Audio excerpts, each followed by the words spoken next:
Mine is the only voice. Wow. What have I been doing? Lay down my autonomy. After that, it got very dark very quickly.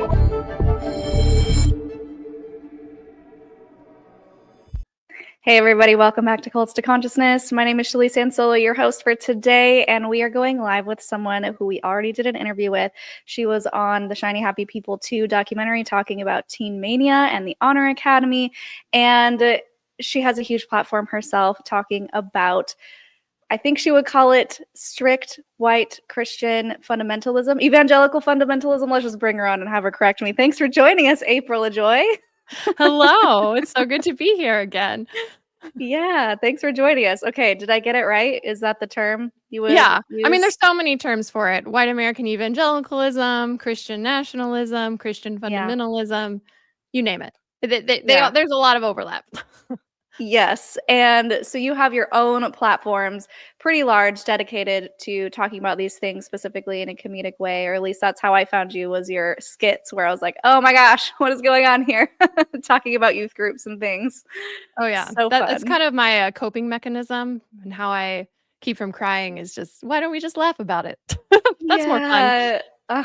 And I definitely find that with ex-Mormons too, because I grew up Mormon, and so we find that laughing tends to be like a trauma response when we're telling our stories. And I've tried to figure out why. And of course, I'm not a therapist or a psychologist, but I feel like the reason is because of that shiny, happy people face that we're taught to always wear, that facade of everything's fine, everything's happy, because your happiness is tied to your worthiness.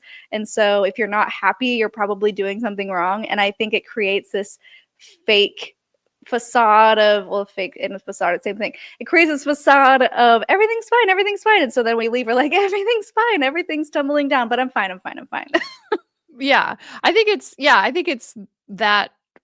I mean, especially as females, you're taught to kind of suppress emotions to a degree, because you need to just be the good Christian woman that is submissive and doesn't cause too much trouble and isn't loud.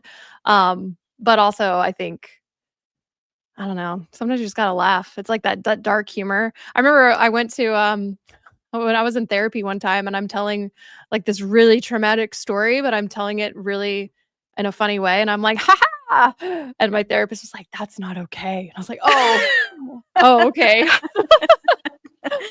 Yeah, I do the same thing. So speaking of traumas, we're talking about teen stuff right now, the youth groups, the way that they are weaponizing teenagers to promote their agendas, and specifically how it was for you growing up. Off camera, we had mentioned that we feel like maybe it's less overt now because people are catching on and stepping up and saying, hey, don't do this to kids. But the messaging is still there because it's written in the doctrine and the theology. So I'm just going to let you jump in. And guys, if you're watching live, thanks for being here, and drop those questions in the comment section. Jonathan will be starring and putting those up on the screen in a few minutes. So go ahead, April. Where do we even start with this? Well, I think let's talk about shiny, happy people, and then we can relate it to what's happening today. You had, and it wasn't just with teen mania, right? It wasn't just with the Honor Academy or the internships. What Ron Luce and Teen Mania was teaching to teenagers in the 90s and 2000s has resulted in extreme adults. Like, a lot of us escaped it and that rhetoric, but a lot of people are still in it. And so I really liked how they tied it in that third episode to Christian nationalism that's happening today in real time, because that it's just like the consequence of that teaching. I think the 90s and early 2000s were especially primed for the martyrdom persecution talk because of Columbine. The She Said Yes. There were in Christian songs of Cassie Bernal and Rachel Scott, who allegedly a gunman came into their high school, held a gun up to her head and asked, do you believe in God? And they said yes, and then were killed. And the narrative was that they said they were killed because they said, yes, they believed in God. And that turned out to not be the true story of what happened, but it was taught as very fact, like these were modern day martyrs. And when I would go to kids' church, youth group, I was in middle school when the shooting had happened. So we were hearing all of these talks and talking to kids even in elementary school. They would say like, hey, it's really tragic that this happened, but wow, what a great testimony and great faith that those two girls had, and they're celebrated in heaven. And if put yourself in their shoes, would you have the courage and faith strong enough that if a gunman were to come into your school and hold a gun to your head and ask, do you believe in God? Would you say yes and die, but have your reward in heaven, which is what a good Christian should do? Or deny Christ and live, but then potentially face eternal consequences because you've denied your God. And those are like real thoughts that I would have all the time. And not just in a school shooting. There were so many ways that we could have been killed, like overseas. And if you bring in the rapture and like being left behind from the rapture, there were these persecution stories that would be told of like, well, you want to make sure that you believe in Jesus and that you don't do any crazy sins, because if you do, and then the rapture happens and Jesus calls us all home and you get left behind, then you're going to be persecuted when you join the underground church and get your head chopped off. So I was constantly fantasizing guillotines, specifically thanks to the Left Behind books. Did y'all have those books in Mormonism? What books? The Left Behind books? No. Oh my gosh. Talk about trauma. It was like, well, they have Left Behind movies, which is all about the rapture. So I guess if you don't know, do you know what the rapture is? Yes, we had something similar, but it wasn't called the rapture. But yes, the millennium, 1,000-year reign. It was post rapture. But yeah, so the rapture is this belief that any moment Trump's going to sound and Jesus is going to call all the Christians on earth to heaven on a get out of death free card. And then everyone else that's not Christian gets left behind to experience like just absolute horror and famine and wars and all this stuff. So you did not want to be left behind, because if you did get left behind, you would know, because you'd read all the books, that you needed to hurry up and become a Christian again. But then you would definitely get your head chopped off by the Antichrist because you wouldn't take the mark of the beast. It was a whole thing. It was a whole thing. I read, they had the Left Behind book for adults, and those were like bestsellers. But they also made Left Behind for kids. And it was the exact same amount of trauma and torture and horror as the adult books, except the only difference was it was illustrated to kids. Oh, yeah, and I read all of those when I was like 11. Oh my gosh. Yeah. Yeah, that's terrifying. Real quick before we keep going on this track, because I want to make sure I say this.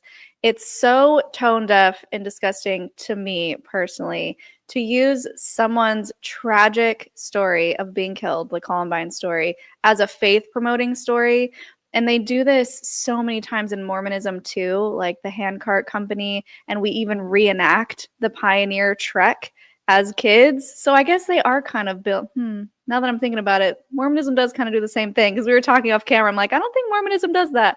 Yeah, it kind of does in its own weird way. But using these stories of people who died brutally, ruthlessly. Also, it didn't have to happen. It was basically the leader at the time, the prophet Brigham Young, who purposely didn't give them enough food and the right kind of wagons to make the trek during winter. Just all this crazy stuff. And we're glorifying it and saying, oh, do you have enough faith as your ancestors? And if you were to leave the church, then you're spitting in their faces and they died for nothing. And it's so gross to me that they use stories of real people who have perished to try and manipulate other people. I just want to make sure I said that before we moved on. Yeah. No, you're totally right. And they also we had the books like the Fox's Book of Martyrs, which was just story after story of Christians who were killed for their faith, historically speaking, like burned at the stake, eaten by lions, just all of these stories. There was even like DC Talk put out a version. DC Talk was like a really big Christian musical artist that was called Jesus Freaks, Voice of the Martyrs. And I remember we would read through those in youth group, and then the question was always asked, like, would you do that? And if you wouldn't, how can you get your faith to a place where you would die? So there was this expectation, and also we believed we were living in the last days, and so we were taught that Christian persecution was happening in real time in America. Now there are countries in the world where Christians are legitimately persecuted, but we were taught that it was happening here.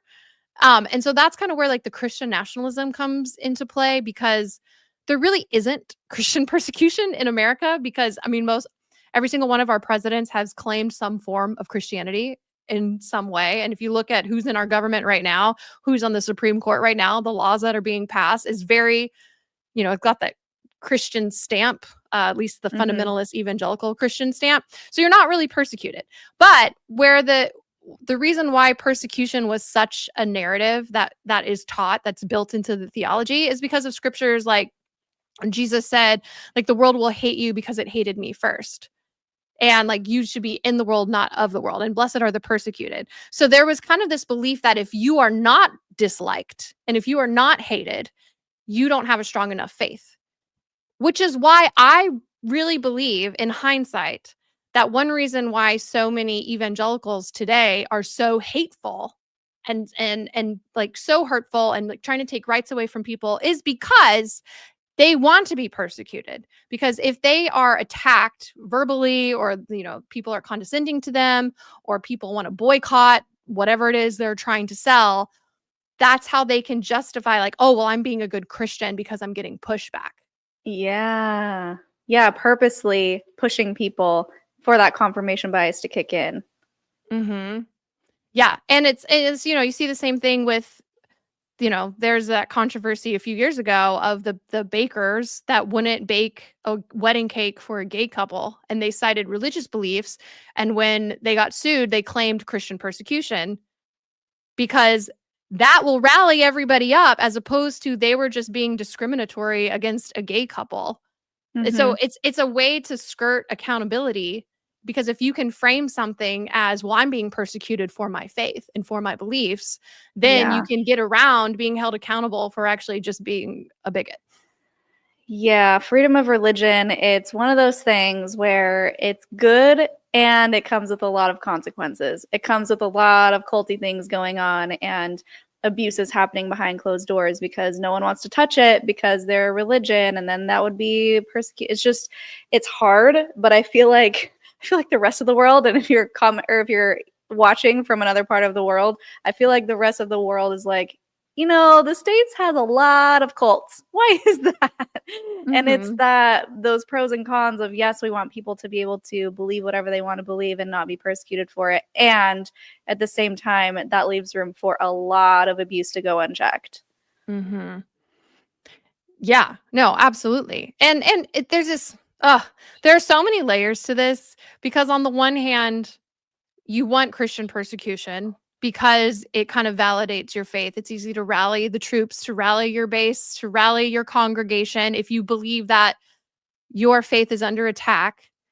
And that's how you see so many Christians today that are on this culture war to take rights away from queer people, or to demonize immigrants, or whatever it is. It's because they feel like they're doing it as Christians and not as conservatives, or whatever their political identity is, because Christian nationalism is a conflation of one's faith with a political identity, but it's so deeply rooted within evangelicalism that most people don't realize they're actually perpetuating nationalism, because they think they're just being good Christians.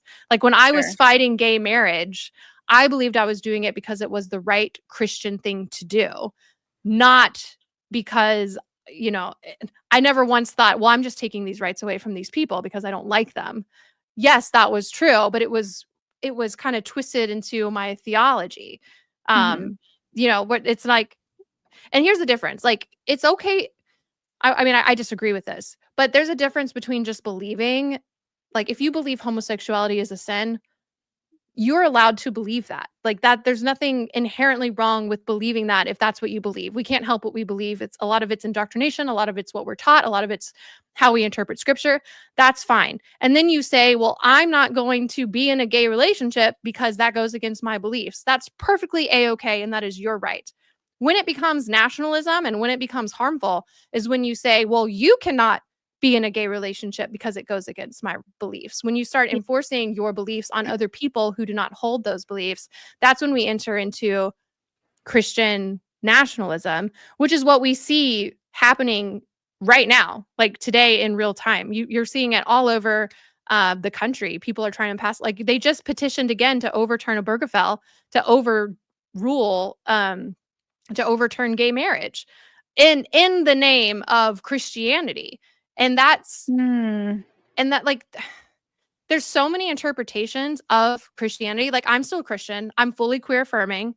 I like there is a theological debate to be had on that issue. It is not as black and white as fundamentalist Christians today make it out to seem, but they're out there saying that I'm a heretic and that I have toxic empathy and that it's just like all connected.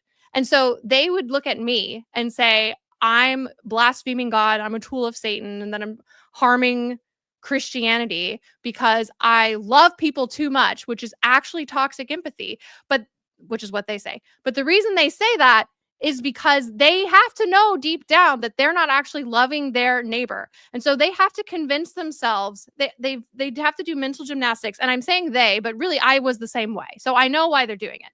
Is because they have to be the good guys, because we're taught Christians are the good guys in the world. In fact, we're the only good guys because good can only come from our God. And so we can't let the world be the more loving people, be the more kind people, because we're the ones that are good. So you have to be like, well, that's actually just a toxic form of good, and that's fake good. That is insane to me, and I've never heard that term, toxic empathy. That is an actual book. So contradicting. It makes no sense. Yeah, and all of this started from this teen indoctrination, which I do want to get some more examples for those who haven't seen the documentary. I think it would be helpful to know what they're tangibly doing, not just in teaching, but physically doing for these teenagers. But first, I want to see if we have any questions from our audience. Any questions? Oh, hey, thank you for the super chat. April puts the A in TNA. Love ya. She's referencing my podcast I have called The Tim and April Show. Yeah. That's awesome. Kelly says, since they were somewhat white supremacists, how do they actually feel about Europe? Because most of them are more secular than the USA. That's a good question. Oh, well, we believed that Europe was basically turned over to Satan and they were not to be there you go. that we should not emulate them, and that there was a reason we left England. Okay. Like interesting. So when you grow up in this belief system, I would call it Christian nationalism. And I want to say too, most people who perpetuate nationalism, Christian nationalism in some way, don't think that they are Christian nationalists. They think they're just being good Christians because it's what their pastors are teaching them and their Sunday school teachers, and if like their Christian education and their mom and dad and their grandparents and Fox News and conservative talk radio and Christian movies and Christian radio. Like it's all saying the same thing. So you don't have any other reference for what Christianity could be except for what you have. So most people don't perpetuate it. We were taught that America was basically God's favorite, that God had his hand supernaturally blessed America in its founding, that we won all the wars. Basically, God gave us the land because he wanted this country to be Christian. And the only other country that God loves as much as us is Israel. So those are like the two things, which is kind of why we're seeing so many Christians that are always pro-Israel, no matter what Israel does too, is within this belief system. But yeah, I don't remember where Zionism comes into play. Well, so there's Zionism, which is more Jewish specifically, but then Christian Zionism is its own thing that is very much rooted in end times. And so the reason why you see so many white evangelicals that are so supportive of Israel isn't actually because they care about Israel. It's because one, the Bible tells them to, and two, they believe that Israel is key to biblical end times. And so they want certain things to happen over there because they think it means Jesus is going to come back sooner. But the theology is really messed up, because we would believe too that out of all of the Jews in the world, only 144,000 would be saved. Everyone else would die with everybody else in the world. It is a very selfish belief system. It's like supporting Israel for the means to the end of basically us being able to go to heaven. Yeah. That's so interesting because with Mormonism, it is very much an American religion. And it's the same principle that Jesus, I mean, in the Book of Mormon, basically, Jesus, after he was resurrected, took a hop, skip, and a jump over the ocean to the US and was like, hey guys, I'm here too. And so that's something that's very interesting. And also, they believe that, that it was founded by the Lamanites and the Nephites, who basically came over, were descendants of Israelites. So that's why the Book of Mormon is provably false, because we have DNA testing to understand that no, the Native Americans here did not come from Israel. So, but it's very much that same thing of the United States was set apart for this new religion, for the only true religion to be reinstated back on the earth. And so, in their own way, there's this Christian nationalism going on, but it's Mormon specific. It's only Mormons. Yeah, it's so funny. We were talking about this a little beforehand, but I was taught that Mormons were a cult when I was an evangelical. When I was in my own cult, we're like, well, y'all are weird. I know. You're And fine. the funny thing is, every time I talk to people who come on our show and tell their stories from any type of fundamentalist Christian background of all shapes and sizes, they all say, we were taught Mormonism was a cult. And I was like, you guys are the only ones that knew. We were left out of the picture. We didn't know we were a cult, but everyone else seemed to know. That's So funny. Okay, any other questions? Let's see. Why are, quote, good Christians supporting the mass deportation of immigrants, most of whom are devout Christians? Do they believe Christians are only white? Okay. This is a great question. The racism belief? Yeah. So first of all, how I'm going to explain this does not make sense. So the good Christians that are supporting these mass deportations are living with a lot of cognitive dissonance. So let me say that first. The reason they're supporting it is, one, they believe that America is a Christian nation and that there are specific people that are supposed to be here and that they have to go through the law. There's a lot of people that specifically will quote the Old Testament or the Hebrew Bible. And these are people that will take the Bible literally, quote unquote, but they don't actually take it literally. Like no one who claims to take the Bible literally actually takes it literally. But I digress. There's really no good reason. There's no good reason for a good Christian to support these mass deportations of immigrants. They will say law and order. They will say, even the Bible has laws and that you need to follow these laws and that sin is a reason. The other thing is they are not being told the whole story. They're watching Fox News. They're watching Newsmax, whatever it is. They're being told, and I know this because I've talked to them. Like I still know them.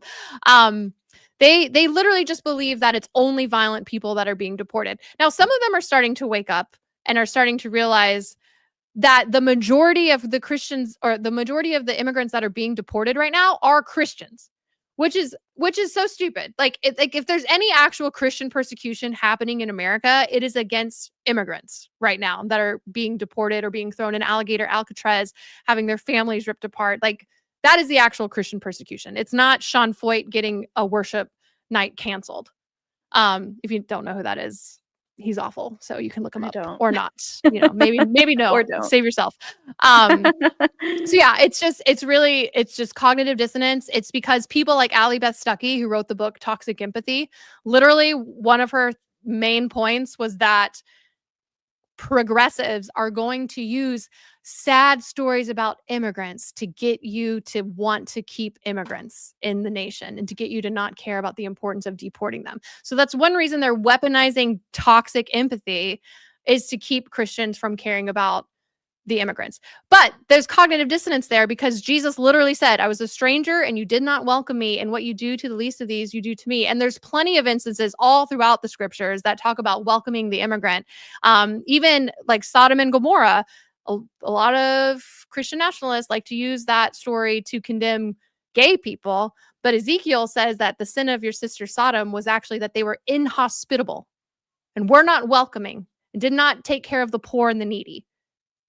So Just saying. It's cognitive dissonance. It will not make sense. It will not make sense because it doesn't make sense. And there's a lot of indoctrination and a lot of groupthink that goes into having Christians supporting these mass deportations in the inhumane way that it is happening. Yeah, and you see that across every religion, right? You see them using some sort of doctrine, theology, or teaching to justify the way that they're treating somebody. And because of that, it's the end justify the means of, well, so here's an example. I don't remember who said it. I need to get my Mormon people straight. So many people. But someone had said, I think it was a prophet, that we accept gay people, but when you're talking to a friend who is a gay person, say, don't expect to come and eat dinner with us. Don't expect to stay in our home. Don't expect us to be out with you in public. Like things like that, where it was very clear of, yeah, you can do it, but don't expect me to bring you into my home if that's how you're going to act, as if it's a choice. And Right. so they use this doctrine to be like, well, I'm just being the best Mormon that I can be by not, quote, tolerating your, quote, lifestyle.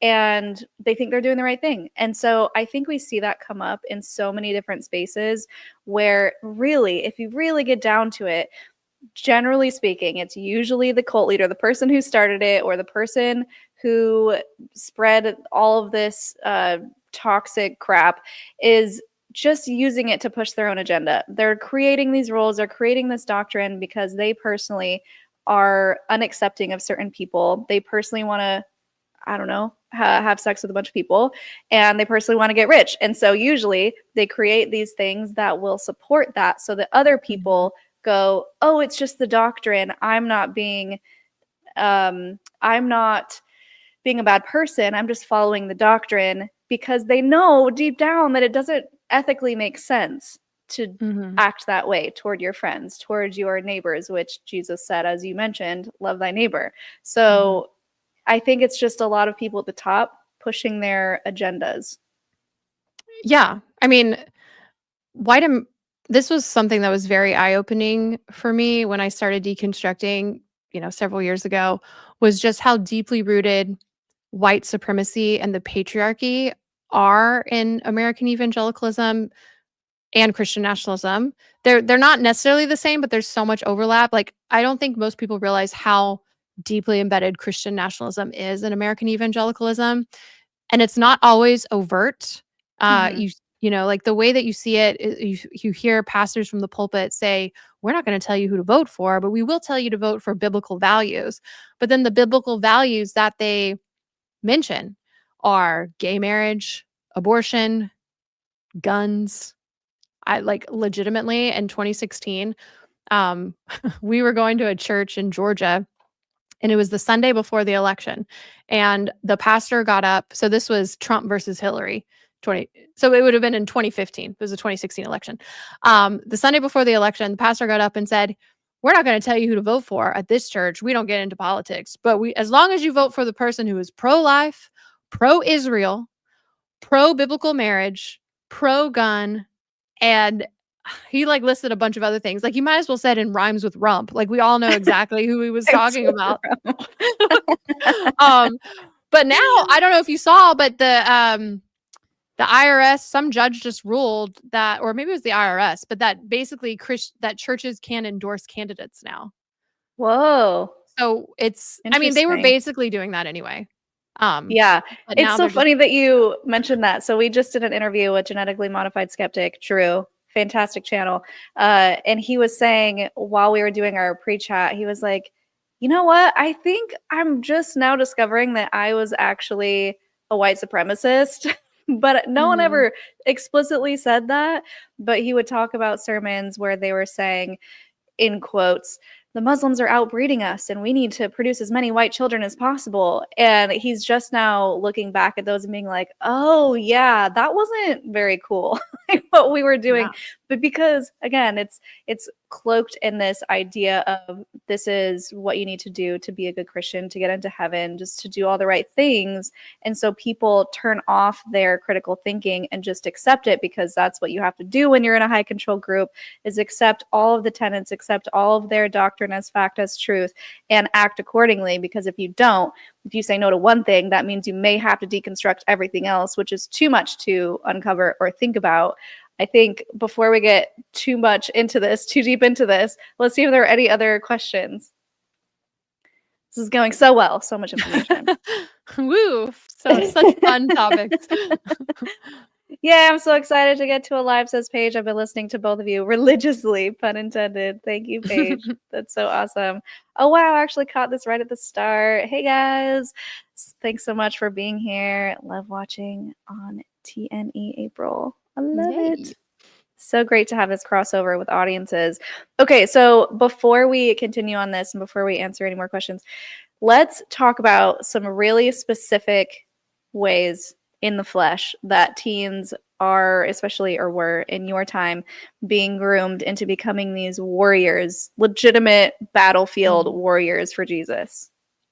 Yeah, well, so if you watch Shiny Happy People season 3, they had the Honor Academy. That was basically a Jesus boot camp where they use kind of military tactics and were, they like actually training teens with military experience and rough conditions and staying outside for like 90 hours, I think.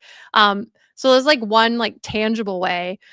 For me, it was just like the subtlety of telling about martyrdom, stories of being martyred, and this insinuation that if you weren't willing to die for God, you were not a good Christian, perhaps not even worthy of going to heaven, was how badly I felt about it. Like, I remember I would lay in bed at night thinking about a gunman coming into my school and would like run through the scenarios of, could I say yes? Could I say yes? Could I say yes? And really wanting to get to a point where I could say yes. But then on moments where I felt like, no, I think I would say no because I want to live, and then feeling so guilty about that, and then begging God to forgive me for saying no in my hypothetical, fantasy. Yeah. It's just, and then they tell you to, because it's just so black and white, and it's such a hard ideology to live with, when not only because, well, here's the thing, they teach you about hell. I was taught so in depth about hell and how terrible it would be, and how we're talking day after day, night after night, 24 hours a day, where you never get to sleep, you never get to rest, you never get to eat, but for eternity you are kept alive and you will burn alive for all of eternity, being tortured. I mean, and hell was a huge piece of why they were like, that's why you need to say yes and be willing to die, because a quick At death least we'll go to heaven. is better than eternal suffering. And I was like, yeah, that makes sense. So you would literally psych yourself up to believe that. And I remember when I was 13, I don't think I shared this story the last time. I share it in my my book, Star Spangled Jesus, but I'll tell you the story here. I thought, so I was on AOL Instant Messenger. I was 13 at the time. Yes. And I was flirting with a boy on AIM. And suddenly I just realized my house was really quiet. Like, I didn't hear my brothers, I didn't hear my parents, didn't even hear my dog. And it had been like 20 minutes like that. And so I started calling for my parents. They weren't answering. I called for my brothers. They didn't answer. So I started walking around. The cars were still in the garage. My mom's purse was still on the counter. And there was folded clothes on the bed. Leaving folded clothes behind is one of the signs of the rapture in the Left Behind books. What? That's so random. So I literally start thinking, oh my gosh, have I been left behind? Did the rapture happen and I was too busy flirting with a boy to notice? So I start like having a panic, and I start frantically, I go into my backyard, I go into the front yard, I call them on their cell phones, they don't answer. I'm like literally panicking. So at the time we were renting a house that was on a golf course. So I started walking the golf course and I was like calling their names and I'm like internally like freaking out and I'm giving myself a pep talk like, okay, you were left behind. It's okay. You can you know what to do. You need to find other Christians, go to the underground church. You can do it. A death by guillotine, getting your head chopped off is really quick. It'll be a very quick death. You can do it. It's okay. There's a military store. You can get your car, the keys to your parents' car. You can go there. It'll be fine. The cops will understand under these circumstances to get supplies so you can just bunker down in your house. And like legitimately thought I was left behind, was convinced because I was also racking my brain of like, what sin did I do recently that I didn't ask forgiveness for? And so I thought maybe flirting with that boy was the sin and that's why I didn't make it. But then finally, after like 10 minutes walking on the golf course, I heard my dog in the distance. I was like, Tiger, is that you? And then I see my dog run over the hill and I'm like, oh, thank God. And I could tell my parents were like, whoa, are you okay? And I was like, yeah. But I felt so guilty for even thinking that I was left behind that I didn't want to tell my parents like the panic attack that I had just gone through because I didn't want my dad to be like, well, April, what sin is in your life that would make you think you could be left behind? So I Oh literally my didn't tell anybody. gosh. I just kept it inside. There are So like so little many things like that. layers to that. Yeah, so many layers. And they were just out on a walk. So did you think even your dog was saved? And you Well, honestly, at the time, I was like, I don't think dogs go to heaven, but I'm like, on the But off he's chance they gone. do, like, I was like, I'll have to think about the theology around that later. Right now, I just need to find my family and or get food ASAP. Jeez, that is, I mean, clearly it was drilled in you so intensely that that's where your mind went. Not did they go for a walk? Not even did someone break into the home. It's the rapture's happening. Better go Yeah. get some guns. Well, and to this day, like if the house gets really quiet, even though my brain, like I do not believe in the rapture, I know it's not real, but my body remembers. And so for the split second, I'll have like a quick panic and think rapture. It runs deep. Yeah. That's really intense. That's really intense. In Mormonism, there are definitely more extreme people who we call preppers. But yeah, I mean, the church is the Latter-day Saints. They believe that the millennium is coming anytime. And in our version, the Mormons, the good ones, will be lifted up and everyone else will just burn in flames. And then we'll be brought back down to a perfect world and be able to pet lions and stuff and know Satan or whatever for 1,000 years. But I feel like I don't quite remember it being that intense where I thought about it all the time. I was just like, yeah, we got to do the food storage. And I'll go with my mom to the canning places and can powdered potatoes or whatever it was and make sure we have lots of food storage in the basement that we never used. But anyway, okay, let's see if we have any more questions before we wrap up. Hey, thank you so much for the super chat. Yep, back in the day, A Thief in the Night was my Rapture movie they scared me with. I was scared for 30 years. Did you watch that? I didn't watch that. I have seen it. Actually, I had a friend that I knew as an adult, and he said when he was in youth group, his youth group got permission from the parents to go to their house at like 2 or 3 in the morning, pull the kids in the youth group, like the teenagers, out of their beds and bring and like bust them all back to the church gymnasium where they watched A Thief in the Night. And then at the end of the movie, they'd be like, just like we came in the middle of the night and you weren't expecting us, that's how Jesus is going to come.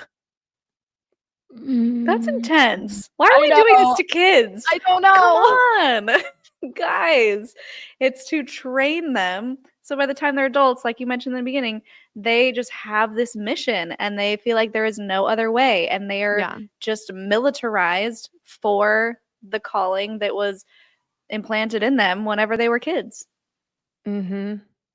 Yeah, well, and if you think about it, like you and I got out of it, right? Like we're not in that world anymore. But so many people who were trained in this way as kids are adults now. And that's why you see such a militant Christianity in America today, is because they didn't escape. They stayed in it. You know, and if my life had gone differently, I could be just as militant about it as so many Christian nationalists that we see today. Yeah. And now you're the opposite, writing books, Star Spangled Jesus, which is great. Yeah. Trying to undo it. It's my repentance. Yeah. I missed that super chat. Jonathan, can you bring it back up? Thank you so much. Joy, I found my art from junior high where I daydreamed I was a martyr for Christ. They fucked us up. Yeah. Relatable. Yeah. Yeah, that's the whole thing we're talking about today is it being so ingrained in your brain that when you're an adult, you just can't shake it. Some Any girls dream about other- their wedding day. I dreamed about dying for Christ. No. Wait, really? Yeah, no, I actually never really thought about my wedding day. I probably fantasized way more about being a martyr than I did being Oh a my bride. gosh. Did you just assume that you wouldn't make it that far, that the world would end before you got married? Yeah, I mean, we genuinely believed we were in the end times, like that Jesus' return was imminent. So, yeah. Yeah. Yeah, And I a lot of talked people to still believe it. Right. I talked to some Jehovah's Witnesses or former Jehovah's Witnesses who were like, yeah, we were told, why have kids? Don't have kids. The world is about to end. Don't have good credit. Rack up as much debt as you want. The world's going to end anyway. And that's really dangerous to be acting in that way. Okay. Any other questions before we sign off? Just want to say I love your channel. I think I've watched everything. Yay. That's so nice. Thank you so much. Happy ducks. Or Shappy Ducks. April deserved more screen time in the documentary. I agree. I was highly disappointed actually. Shiny Happy People 3 ? Do you know if they're working on a third one? I would imagine that they are. I think I mean I don't know if they're working on it, but I think hopefully the goal is to highlight more ministries that traumatize generations. But yeah, it's funny. I thought when we recorded that last episode together, I hadn't seen it yet because we recorded it the day before. So now I've seen it, and I didn't know that when I did my pre-interview, it was very much about kind of general 90s, 2000s evangelical youth group culture. They asked me about Teen Mania and Acquire the Fire in it, but I didn't know until I actually flew to Atlanta for my interview that Teen Mania was going to be the focus. So I kind of knew at that point I'm going to have a smaller part in this because I didn't do the Honor Academy. I just did Acquire the Fire. But I interviewed for 4 hours. And so you could see how little got in it. Yikes. Yeah. Yeah, that's generally how it goes with these documentaries. And that's why we like to interview people from documentaries, because we know that it not only was a sliver, it was like 0.0001% of what they actually said. And there's always more to say. Yeah, totally. We have, I think, 3, maybe 4, maybe 5 still left to release that we're going to be putting out soon. So guys, if you're watching, stay tuned. Yeah. Hit that subscribe and the bell so you don't miss them. We have a lot of great interviews talking specifically about the Honor Academy, what they were doing to militarize the teens from their own perspective. So lots of good stuff. Did we miss anything, April? I don't think so. I think we covered our bases pretty well. All right. I mean, it's a very large topic. I know. Too little time. Drop your handles so everyone can find and support you. Yeah, you can follow me at April Ajoy. That's AJOY on Instagram, TikTok, Facebook, YouTube, Threads, X, Blue Sky. Is that all of them? I don't know. Wherever there's social media, I'm probably there. And then my book is Star Spangled Jesus. And I think I've been told today's the last day. The Kindle version, the ebook version, is actually on sale on Amazon for just $1.99. So if you haven't got it, I think today's the last day. So just throwing that out there. Yeah, everyone go check out April's stuff. Super chat. Thank you, Captain Scroll. I was told by my dad when I was 8 years old that one day men with guns would come into our home and make me choose between him and God. If I chose him, he would live and I would go to hell. Oh my God. That's gosh. a lot. That's too much. That is too much for kids. It's too much. Stop doing it. But that happens. That's part of it. It's awful. Yeah, I just can't get behind it. I cannot get behind it. And the more I do these interviews across, I'm not against Christianity. If you want to believe it, that's great. If that is what in your heart of hearts makes you feel joy, please do. But I see it across all these different religions, this indoctrinating of kids. and how harmful it is. And I know because of these interviews that I talk to people and they're like, yeah, I was traumatized for A, B, and C reasons. And all of it boils down to this intense indoctrination of children, making them deathly afraid of not only the afterlife, but the world itself, afraid of the people around them who are generally great people. You know, the world, yes, there is pain and suffering in the world, and there are horrible things that go on, and it's full of good people who are just trying their best. And so I feel like it just sets them up for failure when you put all of these fears and stories into their brains. Let them decide when they get older what they want to believe, you know, give them all the good things that religion provides you, the morals, the standards, and everything that makes you a good human, and then let them decide when they're older, when they can really understand the consequences of what they're signing up for. That's just my own opinion, and I'm sure it's controversial, but no, that's where I stand. I agree with you. I think the hard part in stopping this indoctrination of children is that the parents are also indoctrinated, and they're told, you know, if your kids are not following the scriptures in the way that we teach, then they're going to go to hell. And as a parent, I wouldn't want my kids to go to hell, you know? Like I think there's like this desperation to make sure that your kids are following the same belief system as you, because I mean, the parents are also taught the same things. It doesn't make it right, but also I try to like, that's what I'm trying to do, which is hard when we're living in a world where so many religious people are harming the world in the name of religion. But to hold grace of like, well, these people are also indoctrinated and are also acting out of fear and, you know, deeply held beliefs that, yeah, it's a tough place to be. For sure, because I know that there's a lot of good that religion brings too, and it's not all bad. Of course not. We tend to highlight the bad on our channel because there are enough faith-promoting channels out there who do all that work. So we try to shed light on the things that are going on to hopefully bring awareness and make these spaces safer for kids. You know, that's really the goal. It's not to dismantle them. It's to maybe affect change, and that's all we can really hope for. Yeah, totally. Yeah. All right, guys. Well, thanks for watching. Thanks for being here, April. It's great to have you back. Thanks for having me. Yeah, of course. Everyone, if you're watching, hit that like button. It helps boost the algorithm. If you're watching the replay, leaving a comment is really useful and helpful. And we appreciate you being here. More Shiny Happy People to come. So many great interviews. And yeah, it's going to be awesome. So follow along. And until next time, follow your highest excitement. Be conscious and be well. Thanks, guys. Bye.